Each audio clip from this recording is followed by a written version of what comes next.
వి gold trusted gold buyers మీరు తాకట్టు పెట్టిన బంగారాన్ని విడిపించి ఈ రోజు ఉన్న మార్కెట్ ధరకు కొనబడును.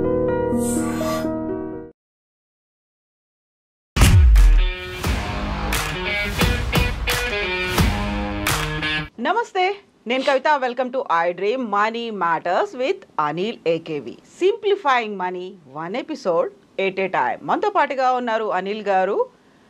లాస్ట్ ఎపిసోడ్లో డీమ్యాట్ అకౌంట్ని ఓపెన్ చేయమని చెప్పారు. చేసిన తర్వాత ఏం జరిగింది, నెక్స్ట్ స్టెప్స్ ఎలా ఉండాలి, ఏం చేయాలి, అనిల్ గారితో మాట్లాడదాం. అనిల్ గారు నమస్తే.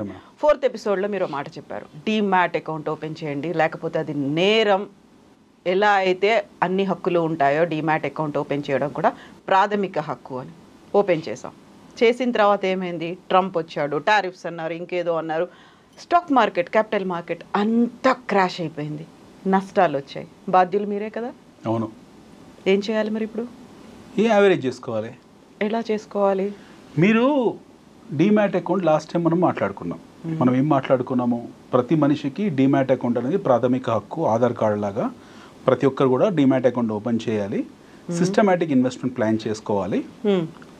సో పడ్డ ప్రతిసారి కొనుక్కునే అవకాశం ఉంటుంది అని మనము మాట్లాడుకున్నాం. అంటే లిటరలీ మనం మాట్లాడిందంటే బాటమ్ ఫిషింగ్ గురించి మాట్లాడాం. బాటమ్ ఫిషింగ్ అంటే మార్కెట్స్ పడ్డప్పుడు బై చేయడం.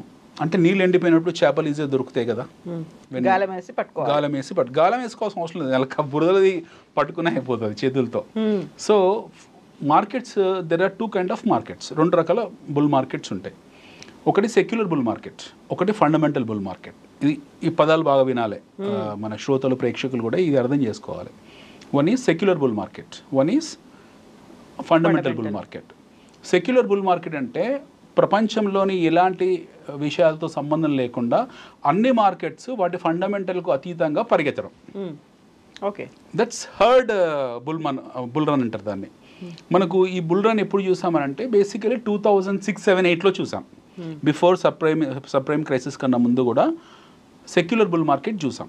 సెక్యులర్ బుల్ మార్కెట్ భారతదేశం మార్కెట్ కూడా పరిగెత్తింది, చైనా మార్కెట్ పరిగెత్తింది, అమెరికన్ మార్కెట్ పరిగెత్తింది. ఇవన్నీ లిక్విడిటీ డ్రివెన్ మార్కెట్స్. అంటే మార్కెట్లో లిక్విడిటీ ఉంది, సో వాళ్ళందరి ఈక్విటీస్ రోబస్ట్గా రోజుగా కనబడ్డాయి. Irrespective of markets, irrespective of fundamentals, వాళ్ళ మార్కెట్లో డబ్బులు పంపు చేశారు. సో ఇది ఫండమెంటల్ ఉందా, దీని ప్రాఫిట్ ఎర్నింగ్ రేషియోస్ కరెక్ట్గా ఉన్నాయా, ఇవన్నీ ఎవరు చూడలేదు. మన దగ్గర కూడా పరిణామం జరిగింది. సెక్యులర్ బుల్ మార్కెట్ మన దగ్గర కూడా జరిగింది 2006, 2007 ఈ టైంలో. ఓకే, పిచ్చి కంపెనీస్, పేపర్ కంపెనీస్ అన్నీ కూడా ర్యాలీ కొట్టాయి. అంటే ఫండమెంటల్స్కి సంబంధం లేకుండా. ఎస్పెషలీ మీకు రిలయన్స్ గ్రూప్ కంపెనీ చెప్తాను. There was a company by name RNRL, Reliance natural resources limited అని ఒక కంపెనీ ఉండేది, పేపర్ కంపెనీ. అది కూడా మీకు ఫండమెంటల్స్కి అతీతంగా ర్యాలీ వెళ్ళింది. సో ఇందులో ఈ అలాంటి మార్కెట్లో ఎలాంటి సంస్థలు పరిగెడుతున్నాయి ఏంటనేది సంబంధం లేకుండా దే హ్యావ్ ర్యాలీడ్. దాని తర్వాత దెర్ వాజ్ ఎ కరెక్షన్. 2008లో ఒక పెద్ద మార్కెట్ క్రాష్ అయింది. ఆ మార్కెట్ క్రాష్ మనం సబ్ప్రైమ్ క్రైసిస్ అందాం. కాసేపు అది వాస్తవం, అది సబ్ప్రైమ్ క్రైసిస్. అమెరికాలో వచ్చిన ఆర్థిక మాంద్యం ప్రపంచవ్యాప్తంగా దాని ప్రభావం చూపించింది. అప్పుడు సెక్యులర్ బేర్ మార్కెట్ వచ్చింది. There was something called a secular bull market, there is something called a secular bear market. అంటే మళ్ళీ ఫండమెంటల్స్కి అతీతంగా ప్రతి మార్కెట్ కూడా పడిపోయింది. ఇండియా లాంటి దేశాలకు, మనలాంటి దేశాలకు, అమెరికాలో జరిగిన ఆర్థిక మాంద్యంతాలకు విశేష ప్రభావాలు అంటూ ఏమీ లేవు. బట్ స్టిల్ మన మార్కెట్స్ భయంకరంగా క్రాష్ అయ్యాయి. కరెక్షన్ కాదు, క్రాష్ అయ్యాయి. సెక్యులర్ బేర్ మార్కెట్లోకి వెళ్ళాం మనం అందరం కూడా. 2008 జనవరి నుండి మొదలు పెడితే ఆల్మోస్ట్ 2009 వరకు 2 years మనకు సెక్యులర్ బేర్ మార్కెట్ ఈ ఫేజ్లోకి వెళ్ళాము. ఈ టైంలో అక్యుములేషన్ చేసుకున్న వాళ్ళు ఎవరైతే ఉన్నారో, అంటే ఎస్పెషల్ ఇది ఫండమెంటల్స్ గమనించి వాటి పీ రేషియోస్ దృష్టిలో పెట్టుకొని ఎవరైతే స్టాక్స్ని అక్యుములేట్ చేసుకున్నారో అవన్నీ తర్వాత కాలంలో మల్టీ బ్యాగర్స్ అయ్యాయి. అంటే 10x, 20x, 30x అలా పెరుగుకుంటూ వెళ్ళిపోయాయి. ఓకే. సో ఈ సెక్యులర్ బుల్ మార్కెట్లో ప్రపంచం అంతమైపోతుంది, ఆర్థిక మాంద్యం ప్రపంచం మొత్తాన్ని అతలాకుతలం చేసేస్తుంది, తినేస్తుంది, జీర్ణి చేసుకుంటుంది అని భయపడ్డ వాళ్ళు ఎక్కువ శాతం అనలిస్టులు. రీటైల్ ఇన్వెస్టర్స్ కాదు, ఎక్కువ శాతం భయపడింది అనలిస్టులు. ఎందుకంటే వాడికి విజ్ఞానం ఎక్కువైపోయింది, నాలెడ్జ్ ఎక్కువైపోయింది. పై చార్ట్స్ ముందు పెట్టుకొని చూస్తూ ఒక టెక్నికల్ అనలిస్ట్ అంటాడు, వాడు ఫండమెంటల్ అంటాడు, పిచ్చి పిచ్చిగా మాట్లాడారు. ఈ రోజు అన్ని లెక్కలు వేసుకున్న తర్వాత చేశారు. బట్ బ్లైండ్ ఫోల్డెడ్ ఎవరైతే మంచి సంస్థల్లో ఎంచుకొని అందులో ఇన్వెస్ట్ చేసుకుంటూ వెళ్ళారో, మంచి సంస్థలు ఏంటనే విషయం కూడా మనం చర్చిద్దాం ఈ చర్చలో భాగంగా. ఎవరైతే ఇన్వెస్ట్ చేసుకుంటూ వెళ్ళారో over a period of time వాళ్ళకు మల్టీబ్యాగర్ రిటర్న్స్, అంటే మంచి బ్రహ్మాండమైన ఎక్స్పోనెన్షియల్ రిటర్న్స్ వచ్చాయి. చెత్త కంపెనీస్ అన్ని మార్కెట్ నుంచి వాష్ అవుట్ అయిపోయాయి. సో అందులోంచి ఒక పాఠం మనం నేర్చుకున్నాం, గుణపాఠం నేర్చుకున్నాం. అంటే ఫండమెంటల్గా స్ట్రాంగ్ ఉండే కంపెనీస్లో మాత్రమే మదుపు చేయాలి, ఇన్వెస్ట్ చేయాలి. ఫండమెంటల్గా స్ట్రాంగ్గా లేని భవిష్యత్తు లేని సంస్థలు ఏవైతే ఉంటాయో, వాటికి క్లారిటీ లేని కంపెనీస్ ఏవైతే ఉంటాయో వాటిని ఇగ్నోర్ చేయాలని మొదటి గుణపాఠం ప్రపంచవ్యాప్తంగా అన్ని దేశాల్లోని ఇన్వెస్టర్స్ నేర్చుకున్నారు. 2008 అనే యాక్సిడెంట్ చాలా పెద్ద యాక్సిడెంట్ ఫైనాన్షియల్ ప్రపంచంలో. దాని తర్వాత మార్కెట్ రన్ అవ్వకుంటూ ఒక కన్సల్టేషన్ ఫేజ్లో ఉంది. ఈలోగా 2016 తర్వాత మన ప్రభుత్వాలు మారడము, ఆర్థిక విధానాలు మారడము, ప్రపంచంలో ఆర్థిక స్థితిగతులు మారడము, దీని తర్వాత ఫండమెంటల్స్ మారాయి. సో ఈ ఫండమెంటల్స్ మారిన తర్వాత మళ్ళీ మనం చూసిన అతిపెద్ద ఉత్పాతం 2020లో కరోనా రాగానే మళ్ళీ మనం అనుకున్నాం, ఆ రక్తపాతం చూసాం. అంటే మళ్ళీ క్రాష్ అయింది మార్కెట్, మళ్ళీ తీవ్ర స్థాయిలో మార్కెట్ క్రాష్ అయిపోయింది. ప్రపంచం అంతమైపోతుంది, ఇంకా దీనికి తిరుగులేదు, కరోనా సగం ప్రపంచాన్ని సర్వనాశనం చేస్తుంది అనుకున్న టైంలో ఎవరైతే లిక్విడిటీ ఉన్న వాళ్ళు ఎవరైతే ఉన్నారో, పర్లేదే చూద్దాంలే అని అయితే వెళ్ళారో మార్కెట్లోకి, they still made big time money. ఇప్పుడు కొత్త ఫోబియా వచ్చింది, ఆ ఫోబియా పేరు ట్రంప్ ఫోబియా. ఇప్పుడు మనం మాట్లాడుకున్నటువంటి ఆర్థిక మాంద్యం, ఆ తర్వాత వచ్చినటువంటి కరోనా అంత ఎఫెక్ట్ ఉండదా? ఇది దానికి మించి ఉంటుందా? ఎందుకంటే ఇప్పుడు ఉన్నటువంటి భయాలు చూస్తే అంతకు మించి ఉన్నటువంటి పరిస్థితి కనిపిస్తుంది. అవును, ఇన్హిబిషన్స్ ఇవన్నీ ఫోబియాలో నేను కూడా అన్నాను అన్నమాట, ఫోబియా అని. ఫండమెంటల్ ఏమి రాంగ్ లేదు. ఇప్పుడు మనం ఆలోచిద్దాము, లెట్స్ కమ్ బ్యాక్ టు ఇప్పుడున్న మార్కెట్ పరిస్థితి. ఇప్పుడు మార్కెట్లో ఏం జరుగుతుంది, there is something called as reciprocal tariff. అంటే అమెరికా వాడు ఏమన్నాడు, మీరు నా మీద 30% పన్నులు విధించారు, దానికి 30% పన్నులు మేము విధిస్తున్నామని ప్రపంచంలో ఉన్న 204 దేశాల్లో 185 కరెన్సీలు రిజిస్టర్ అయ్యాయి, గుర్తింపబడ్డాయి. 180 కరెన్సీల తాలూకు మార్కెట్స్ మీద అతను రెసిప్రోకల్ టారిఫ్స్ పెట్టాడు. ఒక రకంగా చెక్ పెట్టే ప్రయత్నం పెట్టాడు. అంటే మీరు మాకు ఉత్పత్తి ఏది పంపించినా సరే దాని మీద మీరే విధించిన పన్నులు మేము విధిస్తామని పెట్టాడు. ఇక్కడ వరకు బాగానే ఉంది. So there are some countries, చిన్న దేశాలు కొన్ని ఉన్నాయి, అంటే అసలు అమెరికాకి ఎలాంటి ఉత్పత్తులు ఇవ్వవు, అవి ఎలాంటి ఎగుమతులు ఇవ్వవు, వాళ్ళ మీద కూడా ఈయన టారిఫ్ పెట్టుకున్నాడు. ఇప్పుడు ఇక్కడ మనకి ఇష్యూ ఎక్కడ వచ్చిందంటే చైనాతో వచ్చింది. చైనాతో ఎందుకు ఇష్యూ వచ్చిందంటే చైనా వెంట ఆన్ రిటాలియేషన్. టారిఫ్కు కౌంటర్ టారిఫ్ని రిటాలిటరీ టారిఫ్ అంటాం మనం. అంటే reciprocal tariff, basic tariff versus టారిఫ్ని కౌంటర్ టారిఫ్ చేస్తారు. ఈయన ఏం చేశాడు, కౌంటర్ టారిఫ్ని రెసిప్రోకల్ టారిఫ్ కింద తీసుకొచ్చాడు. రెసిప్రోకల్ టారిఫ్ని చైనా ఏం చేసింది, రిటాలియేట్ టారిఫ్ చేసింది. అంటే ప్రతిదాడికి ఇంకొక ప్రతిదాడి. ఈ దాడులు ఎలా జరిగాయి చూడండి. మొదటిసారిగా ఈయన రెసిప్రోకల్ టారిఫ్ పెట్టారు, వాళ్ళు కూడా రియాక్ట్ అయ్యారు, రిటాలియేట్ టారిఫ్ పెట్టారు 30%. ఈయన దాన్ని మళ్ళీ పెంచాడు, 104% తీసుకెళ్ళాడు. వాళ్ళు దాన్ని 84% చేశారు. ఇప్పుడు ఈయన 145% చేశాడు, వాళ్ళు 125% చేశారు. ఎంత చేసుకుంటూ పోయినా సరే వీళ్ళు, ఈయన 200% చేసినా వాళ్ళు 500% చేసినా అతలాకుతలమయ్యేది రెండు ఆర్థిక వ్యవస్థలే. ఎందుకంటే China is absolutely indispensable from America when it comes to exports. America is absolutely indispensable from China when it comes to exports. The other way. So ఎగుమతులు లేనిది చైనా బ్రతకలేదు, దిగుమతులు లేనిది అమెరికా బ్రతకలేదు. ఇప్పుడు there are two things to be understood. One is dumping, one is anti dumping. China ఏం చేయాలనుకుంటుంది, ఇప్పుడు ఆ ప్రాథమిక చర్చను పక్కన పెట్టి మనం డంపింగ్ యాంటీ డంపింగ్ దగ్గరికి వెళ్దాం. చైనా ఏం చేయాలనుకుంటే, సరే మీరు నా మీద దారుణమైన టారిఫ్లు విధించారు, మా మీద 145% టారిఫ్లు పెట్టారు, మేము కూడా ఆల్మోస్ట్ ఈక్వల్ టారిఫ్ మీ మీద విధించాము. ఇప్పుడు మా దగ్గర మీరు వస్తువులు కొనరు, you are not going to buy items from us, లేకపోతే మీరు విధించిన టారిఫ్ మేము ఇవ్వాల్సి ఉంటుంది. ఇప్పుడు మా దగ్గర ప్రొడ్యూస్డ్ గూడ్స్ ఉన్నాయి, అంటే ఫినిష్డ్ గూడ్స్ ఉన్నాయి. ఈ ఫినిష్డ్ గూడ్స్కు వాడు ఇంకొక మార్కెట్ వెతుక్కుంటాడు. Will find out new market.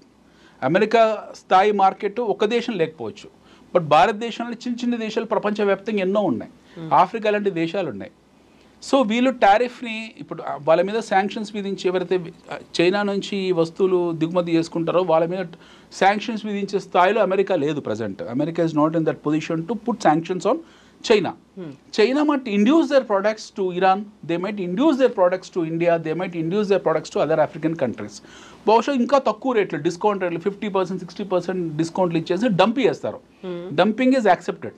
Dumping అనేది యాక్సెప్టబుల్ ట్రేడ్లో యాక్సెప్టబుల్ నామ్ అనమాట. డంపింగ్ అంటే వాళ్ళ దగ్గర ఉన్న వస్తువు ఒక దగ్గర డంప్ చేస్తారు తీసుకొచ్చేసి. Now what happens is now we have to look back to US also. US దగ్గర ఎంత ఇన్వెంటరీ రిజర్వ్స్ ఉన్నాయి ఈరోజు. వాళ్ళు ఎయిర్ లిఫ్ట్ చేశారు కొన్ని ఐఫోన్స్, ఇండియా నుంచి ఎయిర్ లిఫ్ట్ చేశారు. యాపిల్ వాళ్ళు చాలా మటుకు ఎయిర్ లిఫ్ట్ చేశారు. వాళ్ళకున్న consumption versus inventory. We have to understand there is something called as consumption versus inventory.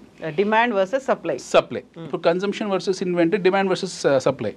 So వాళ్ళు కన్జ్యూమ్ చేసే వస్తువులకు ఉత్పత్తి చేసే వస్తువులు సమాంతరంగా ఉన్నాయా లేవా, ప్యారలల్గా ఉన్నాయా లేవా, ఒకటి గ్యాప్ అక్కడ కనిపిస్తుంది, గ్యాప్ కనపడుతుంది. ఎందుకంటే ఆల్మోస్ట్ $500 బిలియన్ చైనా ప్రొడ్యూస్ చేస్తుంది. సో ఇప్పుడు అమెరికాకు $500 బిలియన్ ఎగుమతి చేసే దేశాలు కావాలి.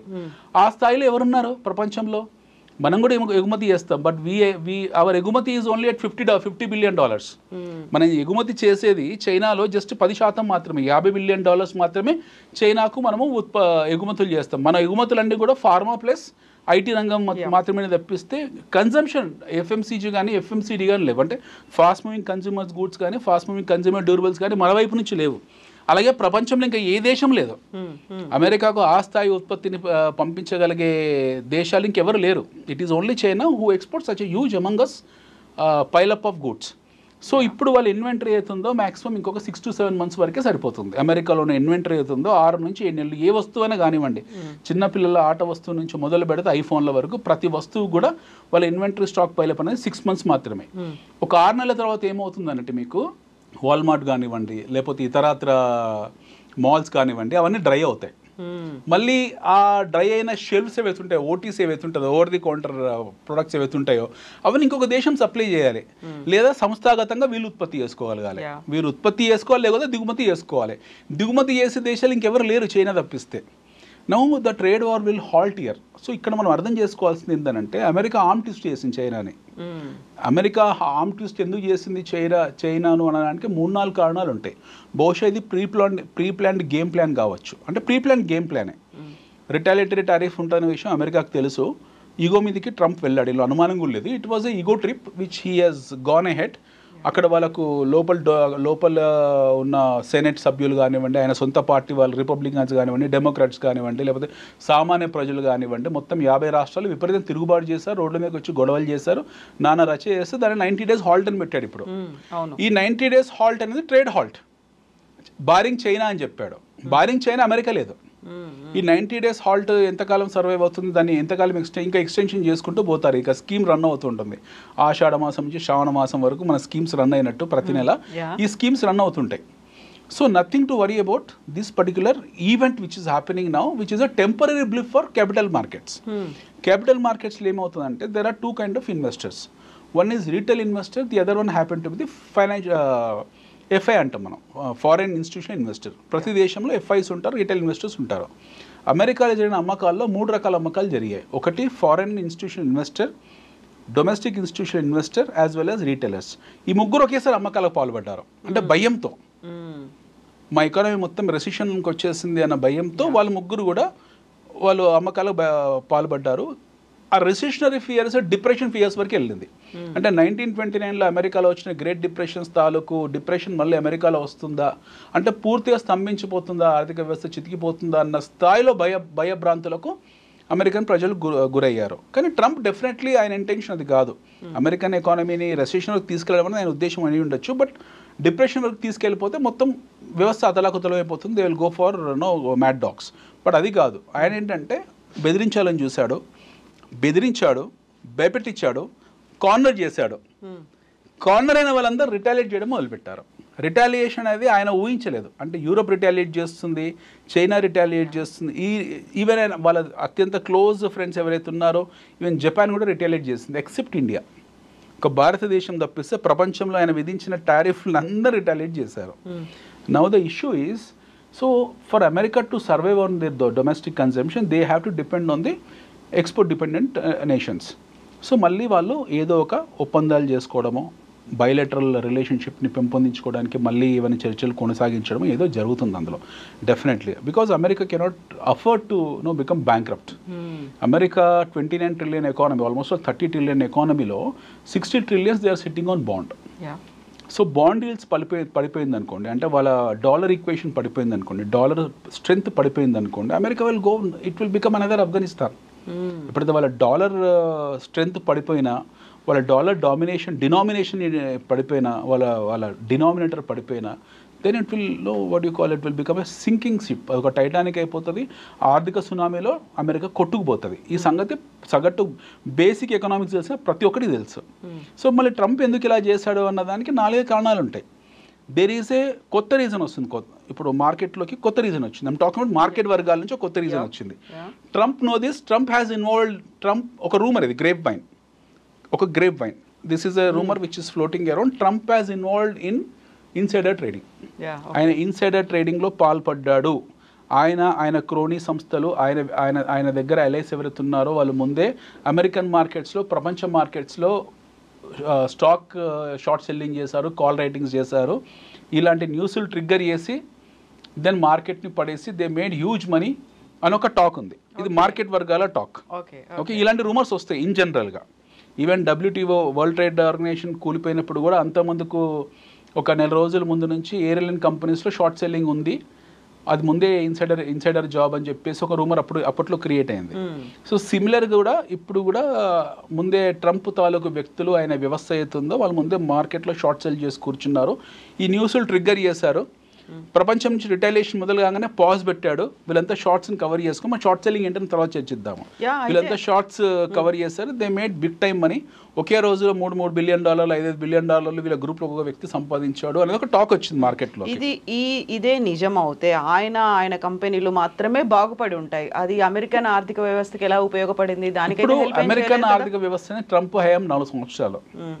ట్రంప్ హయాం అనేది 4 సంవత్సరాలు. మనం ఇందాక మీరు ఒక చర్చలో ట్రంప్ కూడా ఒక వ్యాపారవేత్త అన్నప్పుడు ఆయన ఒక సామాన్య రాజకీయ నాయకులాగా ఫస్ట్ రాగానే 5-6 నెలలు మన దేశంలో ఏం జరుగుతుందో, ఒక రాజకీయ నాయకుడు రాగానే ఇమీడియట్గా ఆయన అధికారంలో రాగానే మనం సినిమాలో చూస్తాం. నేను సినిమా పర్స్పెక్టివ్లో చెప్తున్నాను. నేను ఆయన రావడమే అంతమందికి ఎన్నికల్లో పెట్టిన ఖర్చు ఏదైతే ఉంటుందో 5 కోట్లు, 6 కోట్లు, 10 కోట్లు, 100 కోట్లు రికవరీ కోసం ఏ ఫైల్ పడితే ఆ ఫైల్ సంతం చేసి ఫస్ట్ ఈ will recover all the money what ever he has spent on the election campaigning. దాని తర్వాత ప్రజలు, దాని తర్వాత ఆయన సీట్ని బలపరుచుకోవడం, ఇలాంటి పనులలో ఉంటారు. ముందైతే వాడు పెట్టిన డబ్బులు రికవరీ చేసే ప్రయత్నంలో ఉంటాడు. సిమిలర్లీ మొదటి 3-4 నెలలు, 5 నెలలు, 6 నెలలు ఏదైతే ఉంటుందో దే మేడ్, అంటే ఇది జనరల్ ఊహ అనమాట, ఇది ఇమాజినేటరీ ఊహ. ఇది వాస్తవం కాకపోవచ్చు, వాస్తవం కావచ్చు, మనకు తెలియదు. సో మనం చూడలేదు కాబట్టి ఫస్ట్ 6-7 మంత్స్ వాళ్ళు ఒక ఐరనీ క్రియేట్ చేసి మార్కెట్లో మొత్తానికి ఇది చేయాలనుకున్నారు. టారిఫ్స్ పెడతానని ముందు నుంచే చెప్పాడు.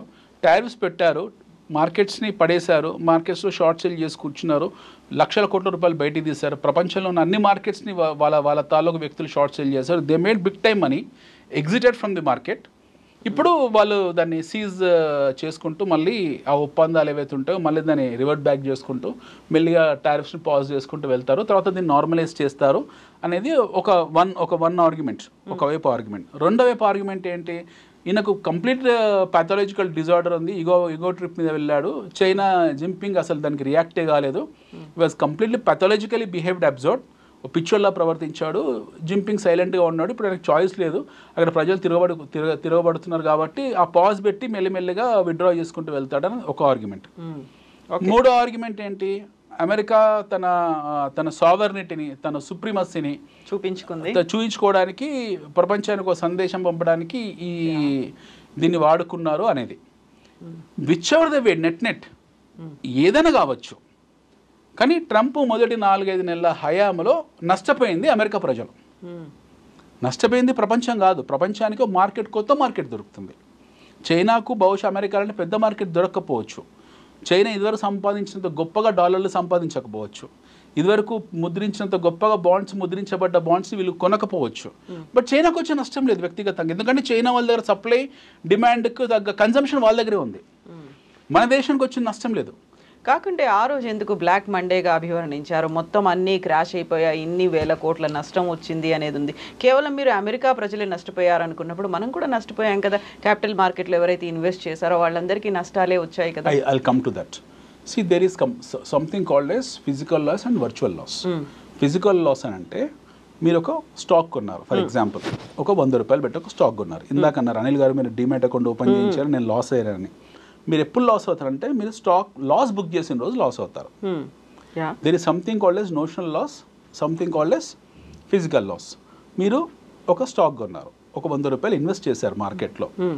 ట్రంప్ రావడంతోనే మార్కెట్ పాజిటివ్ నోట్లో పైకి వెళ్ళింది. ఆ 100 110 రూపాయలు అయింది. ట్రంప్ మొదటిసారి టారిఫ్ విధించాడు, అది 105 రూపాయలు అయింది. రెండోసారి చైనా వాడు రిటాలియేట్ అయ్యాడు, అది 100 రూపాయలు అయింది.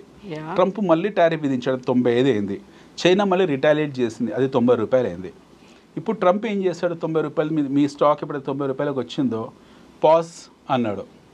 రేపు ఈ రోజంతా date 14th April, 14th April, రేపు 15th ఏప్రిల్ మార్కెట్ ఓపెన్ ఒక మీకు నిఫ్టీ 500 పాయింట్స్ పెరిగింది అనుకోండి టుమారో. ఎందుకంటే పాజ్ ఎఫెక్ట్ నేను ఈ రోజు ఈ లాస్ట్ 3 days, ఈ రోజు అంబేద్కర్ జయంతి రోజు మార్కెట్ హాలిడే, బట్ రేపు మార్కెట్ ట్యూస్డే మార్కెట్ ఓపెన్ కాగానే మీకు మళ్ళీ సెన్సెక్స్ ఒక 1000 పాయింట్లు ర్యాలీ కొట్టింది అనుకోండి, మీ లాసెస్ కవరే మీ ప్రాఫిట్లోకి వెళ్తారు. మళ్ళీ రేపు పొద్దున ట్రంప్ ఇంకో మాట అంటాడు, మళ్ళీ 5% లాస్లోకి వస్తారు, మళ్ళీ 5% పాజిటివ్గా వెళ్తుంది. You have to ignore this volatility. కాకపోతే ఇప్పుడు మనకు అసలే స్టాక్ మార్కెట్లలో ఇన్వెస్ట్ చేయడమే తెలియదు. బోల్డ్ అంతమంది ఏవేవో నెగటివ్ అన్నీ చెప్పిన తర్వాత అనిల్ గారు చెప్పారు ఇన్వెస్ట్ చేయమన్నారు. ఒక శుభమాని నేను ఇన్వెస్ట్ చేసేసాను, టక్కన పోయింది. పక్కన వాళ్ళు చెప్తూనే ఉన్నారు వద్దురా బాబు అంటుంటే ఇన్వెస్ట్ చేశారు. చూసారా ఇన్ని హెడ్ ఏక్స్ ఉన్నాయి కదా. ఏంటంటే స్టాక్ మార్కెట్లో ప్రతిదీ లీస్ట్ అయింది, మ్యూచువల్ ఫండ్లో ఎన్ఏవి అని కనపడుతుంది మీకు.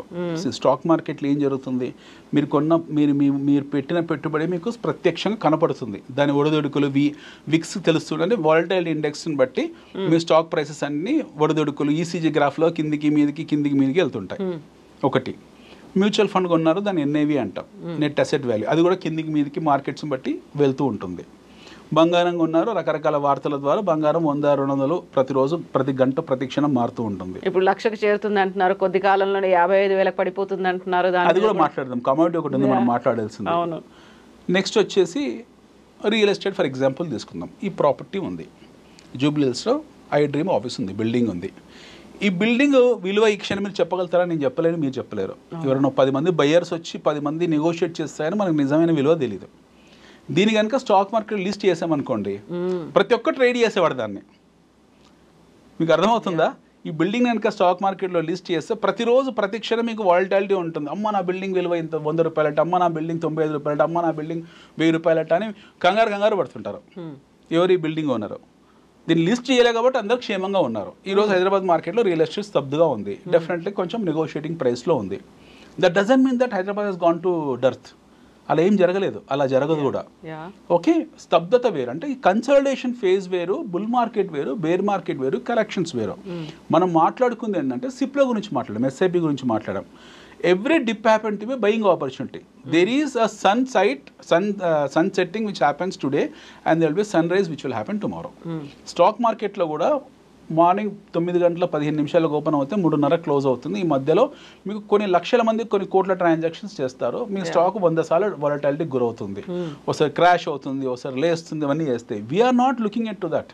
మనకు దాంతో సంబంధం లేదు. మనకు కావాల్సింది ఏంటంటే దీర్ఘకాలికంగా 5 ఏళ్ళలో 10 ఏళ్ళలో మీరు ఒక కార్పస్ తయారు చేసుకోవాలనుకున్నప్పుడు ఈ పడ్డ ప్రతిసారి బై చేసుకుంటూ మీరు వాల్యూమ్ పెంచుకుంటూ పోవాలి. నేనేం చేస్తాను తెలుసా, మనం బ్లాక్ మండే రోజు నేను కొనుక్కున్నాను. I bought it Black Monday. నేను ఇలాంటి బ్లాక్ మండేలో ప్రతి సంవత్సరం 4-5 ఉండాలి నేను కోరుకుంటాను మనస్ఫూర్తిగా. I personally feel that there has to be black Monday. ఎందుకంటే యాజ్ ఇన్వెస్టర్కి ఎప్పుడు రాగద్వేషాలు ఉండకూడదు, ఇన్వెస్టర్కి ఎప్పుడు ఎమోషనల్ అటాచ్మెంట్ ఉండకూడదు. ఇన్వెస్టర్ చాలా డబ్బు పరంగా ఆలోచించాలి. ఇన్వెస్టర్ ఎప్పుడు రాటు తెలిపోయి ఉండాలి. ఇన్వెస్టర్ ఎప్పుడు మార్కెట్లో బ్లడ్ బాత్ ఉండాలనే కోరుకోవాలి. I'm talking from investor point of view. Trader వేరే ఉంటాడు, ట్రేడర్ వేరు. ట్రేడరు అమ్మడం కొనడము, డెరివేటివ్స్, నిఫ్టీ, వాడు బొంద ఏవో చేసుకుంటూ పోతాడు. మనకు వాళ్ళతో సంబంధం లేదు. We are talking only about investors. Investor అనే వ్యక్తి దీర్ఘకాలికంగా వచ్చే 5 ఏళ్ళు 10 ఏళ్ళు ఇన్వెస్టర్ ఎందుకు ఇన్వెస్ట్ చేస్తాడు? నా పిల్లల చదువు కోసము, నేను ఇల్లు కొనుక్కోవడం కోసమో లేదా నా అవసాన దశలో నా రిటైర్మెంట్ కోసమో నా ఆరోగ్యం కోసం నా పిల్లల భవిష్యత్తు కోసం నా మనవరాల భవిష్యత్తు కోసం ఇన్వెస్ట్ చేస్తారు. దాని టైం హొరైజన్ ఉంటుంది. 5 ఏళ్ళలో 10 ఏళ్ళలో 15 ఏళ్ళలో 20 ఏళ్ళలో టైం హొరైజన్ ఉంటుంది. మీరు చరిత్రలో చూపించండి, లాస్ట్ 100 years స్టాక్ మార్కెట్ చరిత్రలో చూపించండి. You take any mutual fund 20 ఏళ్ల క్రితము ఉన్న ఎన్నేవి 20 ఏళ్లలో ఎన్ని జరిగి ఉంటాయి? 2004 నుంచి 2024, 2005 నుంచి 2025 ఈ 20 ఏళ్ల కాలంలో ఎన్ని జరిగి ఉంటాయి? 2005 నుండి మొదలు పెడితే 2025 మధ్యలో మీకు ఎన్ని జరిగాయి? యూ టేక్ ఫ్రమ్ 2000 to 2025 ఈ 25 ఏళ్ల కాలంలో ఎన్ని జరిగాయి? మీకు WTC పడిపోయింది, వరల్డ్ ట్రేడింగ్ సెంటర్ కూల్చేశారు. దాని తర్వాత బాంబేలో కూడా దాడులు జరిగాయి, దాని తర్వాత పార్లమెంట్ మీద జరిగాయి, దాని తర్వాత యుద్ధాలు వచ్చాయి, డైరెక్ట్ వార్స్ జరిగాయి, ఇండైరెక్ట్ వార్స్ జరిగాయి, ఆర్థిక మాంద్యాలు ఎన్నో జరిగాయి. ఇవన్నీ జరిగాక కూడా మీరు అప్పటికి ఇప్పటికీ మీరు మ్యూచువల్ ఫండ్ రిటర్న్స్ చూడండి, those have out beaten gold. Many mutual fund companies have out beaten even real estate. So corpus అనేది లాంగ్ హారైజన్ కోసం, లాంగ్ టర్మ్ కోసం తయారు చేసుకుంటాం. అంతే తప్పిస్తే ట్రంప్ ఉన్నాడా పోయాడా మనకు సంబంధం లేదు. ట్రంప్ కన్నా ముందు వీ హ్యాడ్ బైడెన్ కన్నా ముందు ట్రంప్ ఉన్నాడు, ట్రంప్ కన్నా ముందు ఒబామా ఉన్నాడు, ఒబామా కన్నా ముందు బుష్ ఉన్నాడు, బుష్ కన్నా ముందు ఇంకొక ఆయన క్లింటన్ ఉన్నాడు. సో ఇట్లా అధ్యక్షులు మారుకుంటూ పోతుంటారు, ఆర్థిక వ్యవస్థలు మారుకుంటూ పోతాయి, బట్ ఫండమెంటల్స్ మారవు కదా. ఫుడ్, క్లాతింగ్, షెల్టర్, భోజనం ఇవి మారవు. ఇవి ఎవరో ఒకరు తయారు చేయాల్సింది ఈ వస్తువుల్ని. సో ఉత్పత్తి వ్యవస్థ ఎప్పుడూ ఆగదు. ట్రంప్ ఏం చేసినా సార్ ఉత్పత్తి అయితే చేసుకోవాలి కదా. ఆయన వస్తువులు ఆయన సొంతంగా చేసుకుంటాడా, సంస్థాగతంగా చేసుకుంటాడా, విదేశాల నుంచి ఎగుమతి చేసుకుంటాడా, ఆయన ఏమైనా చేసుకోనివ్వండి. వస్తువు ఉత్పత్తి చక్రం, ఈ చక్రం అవుతుంటే ఇది ఆగదు. ఇది సిమిలర్లీ మన దేశం వచ్చేప్పటికి ఏంటంటే వీఆర్ ఫండమెంటలీ వెరీ స్ట్రాంగ్. మన నుంచి వాడు కొనుక్కున్నా మనం ఎగుమతులు చేసినా చేయకున్నా మనం తయారు చేసే ఉత్పత్తి వర్సెస్ మన కన్జంప్షన్ మ్యాచ్ అయిపోతుంది. సో మనం చూసుకోవాల్సిందే మన దగ్గర ఉన్న ఫండమెంటలీ స్ట్రాంగ్ కంపెనీస్ ఏవైతే ఉన్నాయో, ఫండమెంటల్గా స్ట్రాంగ్ ఉన్న కంపెనీస్లో మనం ఎస్ఐపి ఒక దీర్ఘకాలికంగా 5 ఏళ్ళలో 10 ఏళ్ళలో చేసుకుంటూ పోయినప్పుడల్లా మనకు ఒక పెద్ద కార్పస్ అవుతుంది. ఆ పెద్ద corpus we will enjoy over a period of time. So black Monday అంటారా, బ్లాక్ మండేస్ ఒక ఇన్వెస్టర్ పాయింట్ ఆఫ్ వ్యూలో మనం గుండె మీద చేసుకొని చెప్తున్నాను, రావాలని కోరుకుంటాను. ఒక వరంలా బ్లాక్ మండే, ఇలాంటి బ్లాక్ మండే, బ్లాక్ ఫ్రైడేస్ వచ్చాయి అనుకోండి, మీరు ఇమ్మీడియట్గా పోయి అందులో డబ్బులు పడేసేయాలి. ఎందుకంటే తాత్కాలికం, ఆ ఒక్కరోజు మాత్రమే black Monday. Those are not black Tuesday, those are not black Fridays, those are black Wednesdays. This black Monday happen to be single day event. ఆ సింగిల్ డే ఈవెంట్ జరిగింది కాబట్టి ఒక గొప్ప అవకాశం వచ్చింది. ఆ ఒక్కరోజు మాత్రమే తాత్కాలికంగా మీకు మార్కెట్స్ పడ్డాయి. ఇదొకటి. రెండోది, కొంతమంది ప్రశ్న అడుగుతారు, బేర్ మార్కెట్ ఉంది కదా అంటారు ప్రజెంట్. ఎస్, మార్కెట్లో కరెక్షన్స్ ఉంటాయి. You cannot see everyday full moon. ప్రతిరోజు మనం పౌర్ణమి చూడం కదా, అమావాస్య కూడా మధ్య మధ్యలో వస్తుంది.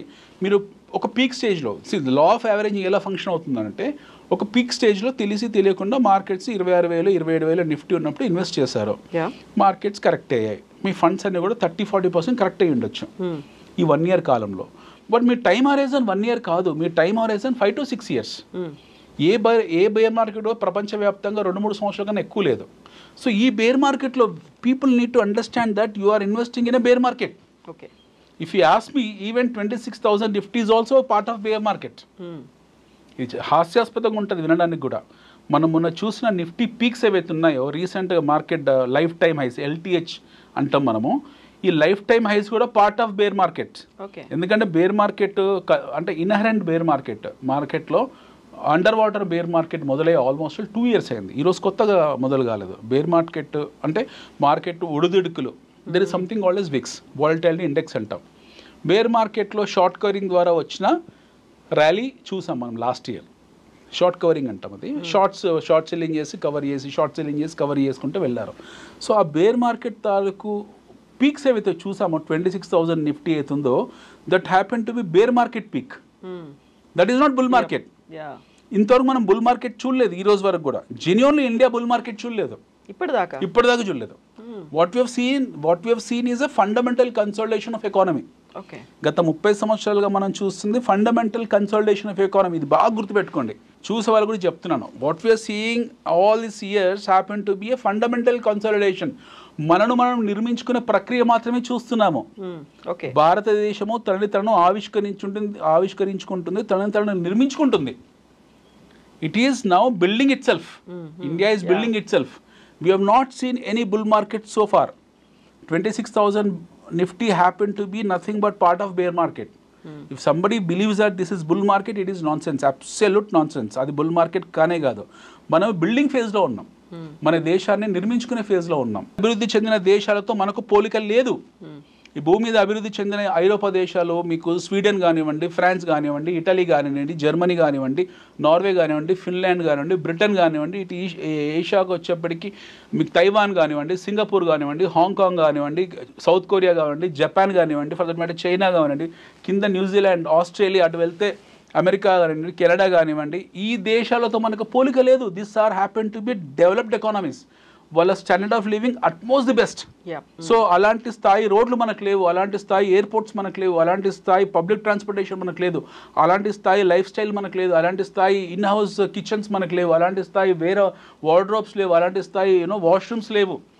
We are very primitive. వాళ్ళతో కంపేర్ చేస్తే మనం పాతరాతి యుగంలో ఉన్నాము. సో ఎవరన్నా ఈ 30 సంవత్సరాలు ఈ ప్రగతిని చూసి ఇది బుల్ మార్కెట్ అనుకుంటే అది పిచ్చితనం. అది సో బుల్ మార్కెట్ అంతా పైకి వెళ్తోంది, రన్లో ఉంది అనేటువంటి వార్తలు కూడా కనిపిస్తున్నాయి కదా. గ్రాఫ్ విపరీతంగా పెరిగిందని ఇలా అప్ ఆరో మార్క్స్ చూపిస్తుంటారు కదా. Consultation phase, see we are on a liquidity driven market for all this years. మన దేశంలో గత 30 సంవత్సరాల్లో జరుగుతున్నాయి కూడా liquidity driven markets. Liquidity driven markets అంటే విదేశీ పెట్టుబడి సంస్థాగత పెట్టుబడిదారులు ఉంటారు. There somebody called as FIs. So ఈ ఎఫ్ఐస్ అనే వాడికి మనసు ఉండదు. ఇందాక బ్లాక్ మార్కెట్లో బ్లాక్ ఫ్రైడేలో ఇన్వెస్ట్ చేయాలని మనం ఎలా అనుకున్నామో, ఈ ఎఫ్ఐస్ అనే వాళ్ళకు హార్ట్ అనేది ఏమి ఉండదు. They are very clear business people. మీరు వాళ్ళకి సొమాలియాలో స్టాక్ మార్కెట్ పెట్టండి, సొమాలియా మీద ఒక పెద్ద రీసెర్చ్ రిపోర్ట్ ఇచ్చేసి పైరెట్లు అనే వాళ్ళు చాలా గొప్ప వాళ్ళు, పైరెట్ అనేది చాలా గొప్ప వ్యాపారము, ఈ పైరసీని మించిన వ్యాపారం ప్రపంచంలో లేదని చెప్పేసి ఒక రీసెర్చ్ రిపోర్ట్ ఇచ్చి అక్కడ 1,00,000 కోట్లు పడేసి ఆ మార్కెట్ని లిఫ్ట్ చేస్తారు. Okay, this is how they function. Lift చేసి అదొక పీక్స్లోకి వెళ్ళిన తర్వాత అక్కడ నుంచి ఎగ్జిట్ వెళ్ళిపోతారు. వాళ్ళకి కావాల్సింది తీసుకొని ఎగ్జిట్ అయిపోయి మిగతా ఇన్వెస్టర్స్ అందరినీ కూడా ఫండమెంటల్లీ రాంగ్ కంపెనీస్లో లేదా ఫండమెంటల్లీ గుడ్ కంపెనీస్లో హై వాల్యుయేషన్స్లో వాళ్ళని ఇరికిచ్చేసి వెళ్ళిపోతారు. So what happens is there is something called as liquidity funds. ప్రపంచ వ్యాప్తంగా మీకు ఒక $5 ట్రిలియన్ లిక్విడిటీ ఫండ్స్ ఉన్నాయి. $5 trillion, not 1 or 2 rupees or 100-200 billions కాదు, $5 ట్రిలియన్ లిక్విడ్ ఫండ్స్ ఉన్నాయి ప్రపంచవ్యాప్తంగా. కొన్ని ఫండ్స్ ఈక్విటీ మార్కెట్లోకి వస్తాయి. ఒక $500 బిలియన్ ఈక్విటీ మార్కెట్స్లో తిరుగుతూ ఉంటాయి. ఎప్పుడు ఒక $500 బిలియన్ ఎప్పుడు క్రూడ్లో ఉంటాయి, ఒక $1 ట్రిలియన్ ఎప్పుడు కమోడిటీలో ఉంటాయి. ఇలా తిరుగుతూ ఉంటాయి. ఈ ఫండ్స్ అనేవి దానికంటూ ఒక స్టాగ్నేటెడ్ ప్లేస్ ఉండదు, దానికంటూ ఒక విశ్వాసపాత్రమైన దాని విశ్వాసం ఉండదు ఆ ఫండ్కు. That fund is highly unloyal. That fund happen to be highly trustworthy కాదు అది. సో ఈ ఫండ్స్ అన్నీ ఏం చేస్తారంటే, ఈ ఫండ్స్ ప్రపంచంలో అన్ని దేశాలకు వెళ్తూ ఉంటాయి.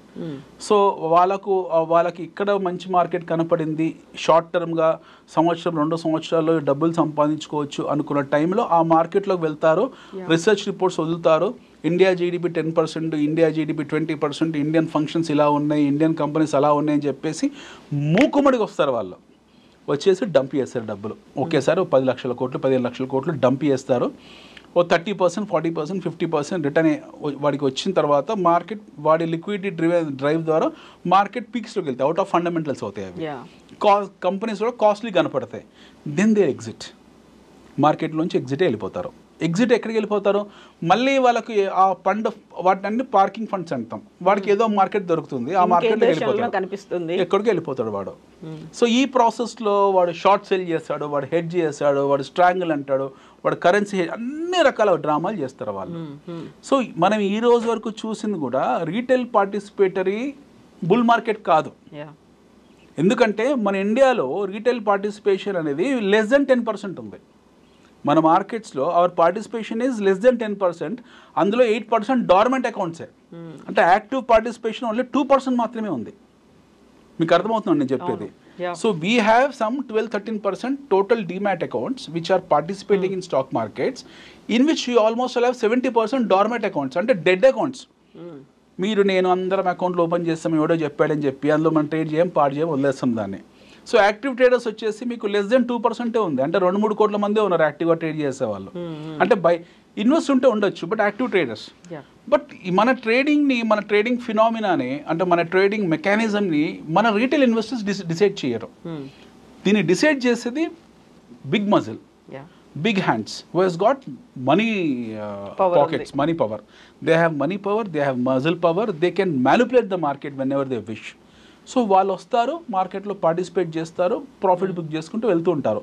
సో ఇవన్నీ మనం లాస్ట్ 30 yearsలో చూసినంతా కూడా ఫండమెంటల్స్కు యాడ్ అయిన లిక్విడిటీ డ్రివెన్ మార్కెట్. మన ఫండమెంటల్స్ బాగున్నాయి, సేఫ్గా ఉన్నాయి, గవర్నమెంట్ పాలసీస్ బాగున్నాయి. టు వెరీ లార్జ్ ఎక్స్టెంట్ మనకు పాలసీ పెరాలిసిస్ ఉన్నా సరే చాలా విషయాల్లో still we are fundamentals are okay, వస్తున్నారు, పెడుతున్నారు, తీసుకుంటున్నారు, వెళ్ళిపోతున్నారు. సో దీనివల్ల మనము మన ఇంటర్నల్ ఎకానమీకి వచ్చేప్పటికీ, మన మైక్రో ఎకానమీకి వచ్చేప్పటికీ ఈ బుల్లు బేరని మనం చూస్తున్నాం. We are called as emerging markets. But developed economies ఏవైతే ఉంటాయో వాటిని ఈ పెద్ద పెద్ద ఫైనాన్షియల్ ఇన్స్టిట్యూట్స్ డిసైడ్ చేయలేరు. ఎందుకంటే రీటైల్ పార్టిసిపేషన్ ఎక్కువ ఉంటుంది. 60-70% రీటైల్ పార్టిసిపేషన్ ఉంటుంది. 20-30% ఈ foreign institutional investor deep pockets participation ఉంటుంది. So no what happens, American market కానివ్వండి, లేకపోతే యూకే ఫుట్సీ అంటాం FTSE, ఆ మార్కెట్ కానివ్వండి, సౌత్ కొరియన్ మార్కెట్ కానివ్వండి, అంటే సియోల్ మార్కెట్ కానివ్వండి, for that matter even China market కానివ్వండి, వీళ్ళని పెద్ద పెద్దలు ఇన్ఫ్లుయెన్స్ చేయలేరు. ఎంత పెద్ద డీప్ పాకెట్స్ 100 billion తీసుకొచ్చినా సరే ఇన్ఫ్లుయెన్స్ చేయలేదు. ఎందుకంటే huge participation from the local retailers. Even జపాన్లో కూడా లోకల్ రీటైలర్స్ పార్టిసిపేషన్ చాలా ఎక్కువ ఉంది. పెథటిక్ పార్టిసిపేషన్ ఎవరిదంటే మనది. అత్యంత దారుణంగా నెగ్లిజిబుల్ పార్టిసిపేషన్ ఎవరిదంటే మనది. మన దగ్గర అనలిస్టులు కూడా ఎవరైతే ఉంటారో సో కాల్డ్ మన టీవీలో రెగ్యులర్ కనపడుతుంటారు. మీరు ఇంగ్లీష్ ఛానల్ చూసారనుకోండి, ఒక 30 మొహాలు కనపడతాయి. హిందీ చూసారనుకోండి 20 మొహాలు కనపడతాయి. తెలుగులో అఫ్కోర్స్ లేరు మనకు. బట్ మీరు చూసే ఇంగ్లీష్లో కానివ్వండి, హిందీలో కానివ్వండి, ఈ అనలిస్టులు ఎవరైతే ఉంటారో నేను కాలేజ్ రోజుల నుంచి వాళ్ళని చూస్తున్నాను. I'm watching them from my college days. వీళ్ళే అనలిస్టులు, వీళ్ళే బుల్ అంటారు, వీళ్ళే బేర్ అంటారు, వీళ్ళే అవే టైలు కట్టుకుంటారు, అవే సూట్లు వేసుకుంటారు. బహుశా ఇప్పుడు అందరికి చాలా మంది తలనరిసింది, కానీ మాటలు మటుకు మారలేదు. సో అందరికన్నా ఎక్కువ, ఇందాక అన్నట్టు అందరికన్నా ఎక్కువ వీళ్ళు ప్యానిక్ అవుతున్నారు. ఎందుకంటే వాళ్ళు బహుశా మార్కెట్లో లాంగ్స్లో ఉన్నారు, షార్ట్స్లో, వీళ్ళంతా ఎక్కువ డెరివేటివ్స్ ట్రేడింగ్లో ఉంటారు. వీళ్ళు కూడా క్రోనీ కంపెనీస్ ఉంటాయి, వీళ్ళు కూడా డమ్మీ కంపెనీస్ ఉంటాయి, వీళ్ళంతా ఎక్కువ డెరివేటివ్స్ ట్రేడింగ్లో ఉంటారు. సో డెఫినెట్గా ఏమైందనంటే ఈ జనాలు, ఈ 30-40 మంది ఎవరైతే వచ్చి టీవీలో మాట్లాడుతుంటారో వాళ్ళు సృష్టించే ప్యానిక్ మీరు నేను ప్యానిక్ కావద్దు అంటున్నాను నేను. So whenever you are having this kind of opportunity, it is a golden opportunity for people to go and dump your money. ఇప్పుడు నాకు నష్టం వచ్చింది అయినప్పటికీ నేను కంటిన్యూ అవ్వాలి. అబ్సల్యూట్లీ. మీరు వాట్ నష్టం you have seen is only notional loss. అంటే ఆ రోజు వరకే పరిమితం అది. మళ్ళీ తెల్లారి రేపు చూడండి, ట్యూస్డే రోజు మీ నష్టం, మీ పోర్ట్ఫోలియో రెడ్ నుంచి గ్రీన్లోకి వెళ్ళిపోతుంది. మళ్ళీ 2-3 రోజుల్లో గ్రీన్లో ఉంటుంది, మళ్ళీ తర్వాత రోజు రెడ్ అవుతుంది. అది కాదు కదా మనం చూడాల్సింది. We are asking people to continue the process, continue the habit of doing SIPs. మన మొత్తం మన idea of this series is basically making creating awareness among the people to have the habit of creating SIPs. మనకి SIP habit అనేది ఉండాలి. ఒక దీర్ఘకాలికంగా 10 సంవత్సరాల పాటు మీరు మార్కెట్ వాలటాలిటీని పట్టించుకోకండి. మార్కెట్ పడనివ్వండి, చానివ్వండి, లేగనివ్వండి, మీకు సంబంధం లేదు. It's none of your business. మీరు చూడాల్సింది వాల్యూమ్ని డెవలప్ చేసుకోవడం. మీరు ఎన్ని యూనిట్స్ని కొలాబరేట్ చేయగలుగుతున్నారు, ఎన్ని యూనిట్స్ని అక్యుములేట్ చేయగలుగుతున్నారు మాత్రమే మీరు చూడాలి. Yes, you have to know if you are directly in stock markets. Last time అనుకున్నట్టు pick and choose the best companies. మనకి ఎన్నో రంగాలు, ఆటో రంగం ఉంది, ఆటో యాన్సిలరీ రంగం ఉంది, టెక్స్టైల్ రంగం ఉంది, FMCG ఫుడ్ రంగం ఉంది, ఓకే, కన్జ్యూమర్ డ్యూరబుల్స్ ఉన్నాయి. Everything happen to B A industry where you have good companies in that. మంచి కంపెనీస్ ఉన్నాయి అందులో. ఆ మంచి కంపెనీస్ ఒక 20 రంగాలు ఉన్నాయి మన దేశంలో, బ్యూటిఫుల్ రంగాలు. EV segment, electric vehicle segment ఉంది, యూ హ్యావ్ పవర్ సెగ్మెంట్ ఉంది, ఇన్ఫ్రాస్ట్రక్చర్ ఉంది, నిర్మాణ రంగం ఉంది. ప్రతి రంగంలోంచి మీకు ఒక కంపెనీ దొరుకుతుంది. మీకు ఒక 20 సెగ్మెంట్స్లో 20 క్యాప్స్లో ఒక 20 కంపెనీస్ ఐడెంటిఫై చేయండి. 20 కంపెనీస్ ఐడెంటిఫై చేసి మీరు అందులో మీ స్తోమత, మీ స్థాయి తగ్గట్టు SIP చేసుకుంటూ వెళ్ళండి. ఇది చేయడం సాధ్యం కాని సందర్భంలో బ్లైండ్గా మీరు మ్యూచువల్ ఫండ్కి వెళ్ళండి. మీరు డైరెక్ట్ అకౌంట్లోకి, మీరు డైరెక్ట్ డిమాట్ అకౌంట్లో మీరు చేయలేను, నా వల్ల కాదు, నేను భయపడుతున్నాను అనుకున్నప్పుడు మీరు మ్యూచువల్ ఫండ్లో పెట్టుకోండి. But you have to participate in your homeland growth. The idea is మీ దేశ ప్రగతిలో మీరు భాగస్వామ్యం కావాలి. ఎందుకంటే ఇండియా ప్రగతి మొదలైంది 30 ఏళ్ళు. We just started. We are not like America, we are not like Japan. We are not like Canada, we are not like European countries. వాళ్ళందరూ ఆల్రెడీ డెవలప్డ్ ఎకానమీస్ కింద మారిపోయారు. మనం డెవలప్డ్ ఎకానమీ కాదు. మన పర్ క్యాపిటల్ ఇన్కమ్ జస్ట్ $2,250 మాత్రమే. వాళ్ళంతా 60,000 70,000 పర్ క్యాపిటల్ ఇన్కమ్లో ఉన్నారు. మన per capital income hardly nothing. మనం ఆఫ్రికాలోని చాలా దేశాల కన్నా మన పర్ క్యాపిటల్ ఇన్కమ్ తక్కువ. మీరు ఆశ్చర్యపోతారు, నైజీరియా మనకన్నా ఎక్కువ పర్ క్యాపిటల్ ఇన్కమ్లో. సో కాల్డ్ డ్రగ్ పెడ్లర్స్ ఎవరైతే అంటాం మనం నైజీరియా, వాళ్ళ పర్ క్యాపిటల్ ఇన్కమ్ మనకన్నా ఎక్కువ ఉంది. సో మన per capital income it has to hit $10,000 వెళ్ళాలి రేపు పొద్దున. ఈ రోజు కుదరకపోవచ్చు, but down the line 7-8 years 10 yearsలో మనము పర్ క్యాపిటల్ ఇన్కమ్ $10,000 వెళ్తాం మనం. And see the magic. మనం చూడాల్సింది జీడిపిని కాదు, we have to look at per capital income, not GDP. GDP లెక్కల గురించి అసలు వెళ్ళకూడదు మనం. జీడిపి లెక్కలో జీవన ప్రమాణాలు రెండు ఒకటి కాదు. జీవన ప్రమాణాలు వేరు, జీడిపి వేరు. జీడిపి ఈరోజు $5 trillion అంటున్నాము, రేపు పొద్దున $20 trillion కావచ్చు. GDP is comprises of all things, but per capital is something which speaks at micro level. Exactly. So మనము వ్యక్తిగత ఆదాయం ఎప్పుడైతే మనకు $10,000 అవుతుందో ఆ రోజు మనం ఇలా ఉండడం, we'll talk in different level. మనం మాట్లాడే పద్ధతి ఇంకో రకంగా ఉంటుంది. ట్రంప్ను రమ్మంటాం, రారా బాబు అంటే ఫ్లైట్ వేసుకొని రావాలి మన దేశానికి. ఫోన్ కొట్టేసి మోడీ గారు ఫోన్ కొట్టి, బాబు రాని ఆయన ఒకసారి నీతో మాట్లాడాలంటే ఆయన విమానం తీసుకుని తారాడార్లో దిగాలి. Imagine when we hit that $10,000, that's going to be much bigger to anybody's imagination. So ఆ స్థాయికి మనం వస్తాము, ఎందుకంటే మన జీవన ప్రమాణాలు చాలా అత్యంత పురాతనమైన. ఈ రోజు కూడా మనం వేసుకునే బట్టలు, రాసుకునే సెంట్లు, వేసుకునే చెప్పులు, తినే తిండి, లేదా మన కిచెన్ రూమ్లు, మన బాత్రూమ్లు, మన సింక్ హోల్స్, మన ట్యాప్ హోల్స్, మన డ్రైనేజ్ సీపేజ్ సిస్టమ్ అత్యంత దుర్మార్గంగా ఉన్నాయి మనవి. మన లైఫ్ స్టైల్స్ అత్యంత ప్రిమిటివ్. మనం సో కాల్డ్ ఈ జూబ్లీహిల్స్లో ఎవరైతే ఉంటారో, ఇక్కడ మనం అనుకుంటున్న రిచ్ క్లాస్ పీపుల్ ఎవరైతే ఉన్నారో, వీళ్ళ లైఫ్ స్టైల్స్ కూడా అత్యంత వెనకబడ్డ లైఫ్ స్టైల్సే. ఏదో కొద్దిమంది ఉంటారేమో బాగా డబ్బు ఉన్న వాళ్ళు, బట్ అదర్వైజ్ వాళ్ళు ఇదే రోడ్ల మీద తిరగాలి, ఇదే హోటల్కి వెళ్ళాలి, ఇదే రెస్టారెంట్కి వెళ్ళాలి, ఇదే బొద్దింకలు తిరిగే కిచెన్ రూమ్లు చూడాలి. I'm talking about in random. So we have to see the best. మనం బెస్ట్ లైఫ్ స్టైల్ చూడాల్సిన సమయం ఇంకా ఆసనం కాలేదు. బెస్ట్ లైఫ్ స్టైల్ చూడాల్సిన సమయం ఇంకా ఎదుర్కోలేదు. అసలు ఇంత మనం ఏం చూడలేదు. సో ఈ 30 ఏళ్ల ప్రయాణంలో మనం చూసింది కేవలం కన్సాలిడేషన్ మాత్రమే. We are in the exercise of building our selves. మనం నిర్మించుకునే ప్రక్రియలో, ఈ ప్రహాసనంలో మాత్రమే ఉన్నాం తప్పిస్తే మనం నిర్మితం కాలేదు. My idea of saying is that we have not build our cells. So మనం కన్స్ట్రక్టివ్గా ప్రపంచాన్ని గమనిస్తూ, ప్రపంచ ఒడిదుడుకులకు గురవుతూ, ప్రపంచం నుంచి వస్తున్న దాడులని ఎదుర్కొంటూ మనం నిర్మించుకునే ప్రక్రియలో చాలా పద్ధతిగా ఈ రోజు వరకు కూడా ముందుకు సాగాము, ఈ రోజు వరకు కూడా వచ్చాము. బట్ నిర్మాణం జరగలేదు మనది. సో మన నిర్మాణ ప్రక్రియలోనే ఉన్నాం ఇప్పటికీ. So you will see a good India, a great India, a grand India in next 5 years or 10 years or 20 years. బహుశా మనం చూడకపోవచ్చు, మన పిల్లలు, మన ముందు తరాలు, భవిష్యత్ తరాలు చూస్తారు. That day we are going to be somewhere. సో ఇప్పుడు మనం మాట్లాడుకున్న markets, bull markets are nothing. మళ్ళీ చెప్తున్నాను నేను, bull markets are nothing but part of our consolidation. ఈ కన్సాలిడేషన్లో, ఈ 30 సంవత్సరాల కన్సాలిడేషన్లో ఉన్న ఒడిదుడుకుల్లో ఒకసారి పైకి వెళ్ళినప్పుడు బుల్ అంటున్నాం, పడ్డప్పటికి బేర్ అంటున్నాం. సో ఈ అనలిస్ట్లో పిచ్చి వాగడాన్ని కొంచెం పక్కన పెట్టేసి మీరు గ్రాండ్ ఇండియాని, గ్రేట్ ఇండియాని ఒక 30 ఏళ్ల దృష్టికోణంతో చూస్తే మీకే అర్థమవుతారు. ఓ $10,000 పర్ క్యాపిటల్ ఇన్కమ్ వచ్చినాడు ఈ దేశం ఏంటో బయటపడుతుంది. So real bull market has not started in this country yet. So ఇప్పుడు ఈ మాటతో మళ్ళీ మనం నెక్స్ట్ 6th ఎపిసోడ్ గురించి కూడా, సో మన కంట్రీని నిర్మించుకోవడంలో భాగంగా మనం ఎలా భాగస్వాములం అవ్వాలి 6th ఎపిసోడ్లో మాట్లాడుకుందాం. తప్పకుండా. Thank you so much Anil garu. Thank you.